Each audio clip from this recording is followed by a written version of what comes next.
હઈ નેવરા બેઠા છો ને, તમારા ઉત્તરાયણ કઈક નિયમ છે, સાંભળી લ્યો. હા બોલો, નિયમ બોલો.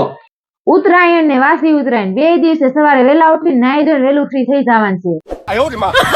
બે દિવસે સવારે નાસ્તામાં ચા ને બિસ્કિટ મળશે. ઉત્તરાયણ ના 2 દિવસે ઊંધિયું બપોરે 12 થી લાવવાનું અને રાતે 12 જમવા જવાનું. ઉત્તરાયણ ના 2 દિવસે તમારા સગાવાલા કે તમારા દોસ્તાર કોઈ ન જોઈ, તે દી નકર છે ને મારે હાડલા પહેરવા પડે. ઉત્તરાયણ ના 2 દિવસે તમારે પતંગ સગાવા હોય ને તો જ આવજો ધાબા પર, આજુબાજુ છે ને દૂરથી જોવું હોય ને તો આવતા નહીં.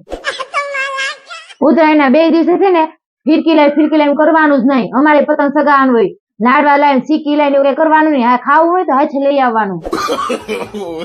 અને હા, ઉત્તરાયણ ના 2 દિવસે છે ને છોકરા હાસવાની જવાબદારી આપણી બે ની રહે. હું એકલી નહીં હાસું, તું રાખ એવું કરતા જ નહીં હસોડા. ઉત્તરાયણ ના 2 દિવસે છે ને રાતે આપણે પતંગ સગાઈ નીચે ઉતરીને એટલે સાફ સફાઈ કરાવી નીચે આવવાનું, અને જ્યાં ત્યાં થૂકવાનું થતું જ નથી, સમજી ગયા ને? હા ભાઈ. અને હા, તમારે છે ને તમારે ઉત્તરાયણ બગાડવી ને તો જ આમાંથી એકાદો નિયમ તોડજો.